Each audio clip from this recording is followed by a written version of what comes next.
नमस्कार दोस्तों, मैं हूं शिखा जायसवाल।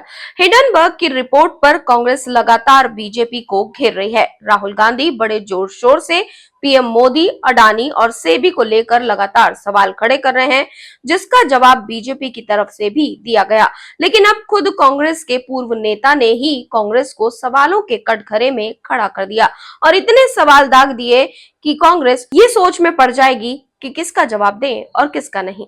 हाल ही में बीजेपी ज्वाइन करने वाले पूर्व कांग्रेस नेता गौरव वल्लभ ने कांग्रेस पर बड़ा हमला बोला। उन्होंने कहा कि कांग्रेस पार्टी का पुराना इतिहास रहा है कि देश के हितों से ज्यादा उनको विदेशी हितों की चिंता रहती है। चाहे कांग्रेस पार्टी के संस्थापक एओ ह्यूम को ले लीजिए, कांग्रेस पार्टी का गुप्त समझौता चाइनीज कम्युनिस्ट पार्टी से हुआ, उसको देख लीजिए, जॉर्ज सोरोस जैसे लोगों से सीक्रेट मीटिंग हो, उसको देख लीजिए, या हिडनबर्ग की रिपोर्ट देख लीजिए। उन्होंने कांग्रेस पार्टी पर आरोप लगाते हुए कहा कि वो कभी देश के हितों के साथ नहीं खड़ी होती है, बल्कि विदेशी ताकतों के और उनके हितों के साथ खड़ी रहती है। आज ये विदेशी ताकतों के साथ लगातार भारतीय अर्थव्यवस्था की गति को रोकने, इंडियन कैपिटल मार्केट की ग्रोथ रोकने, छोटे निवेशकों की आमदनी को रोकने की कोशिश करते हैं।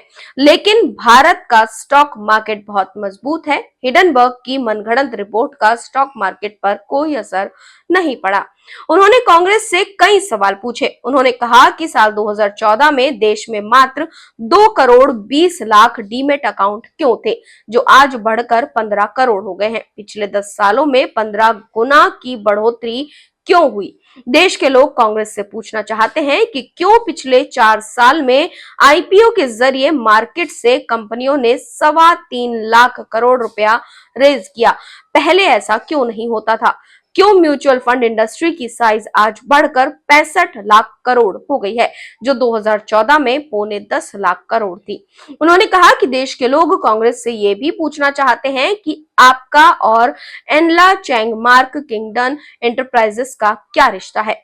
कांग्रेस का ओसीसीआरपी की संस्था Soros funded open society foundation के साथ क्या रिश्ता है? कांग्रेस क्यों हिडनबर्ग की रिपोर्ट आने के चंद मिनट बाद ही ट्वीट कर देती है, लेकिन बांग्लादेश के मुद्दे पर चुप्पी साधी हुई है? हिडनबर्ग की रिपोर्ट आने के कुछ मिनट बाद ही कांग्रेस के नेता ट्वीट कर देते हैं।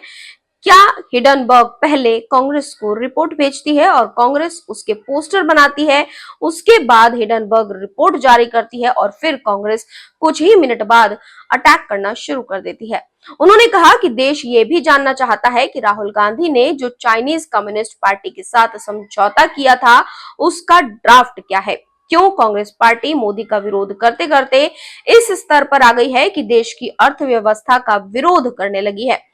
क्यों कांग्रेस पार्टी के नेताओं की संपत्ति अभूतपूर्व तरीके से बढ़ती है? राहुल गांधी की संपत्ति 2004 में 55 लाख की थी, वो अब 2024 में बढ़कर 20.5 करोड़ रुपए हो गई है। मतलब 20 सालों के अंदर 3,583% की बढ़त हुई।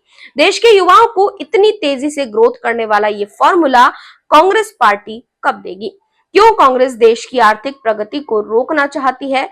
हिडनबर्ग और कांग्रेस का ये रिश्ता क्या कहलाता है? गौरव वल्लभ ने इतने सारे सवाल दाग दिए। अब कांग्रेस को ये सोचना होगा कि वो पहले किसका जवाब दे और किसका नहीं। लगातार कांग्रेस पार्टी की तरफ से बीजेपी को, पीएम मोदी को, अडानी को और सेबी को टारगेट किया जा रहा है। हिडनबर्ग की रिपोर्ट को लेकर लगातार सवाल उठाए जा रहे हैं।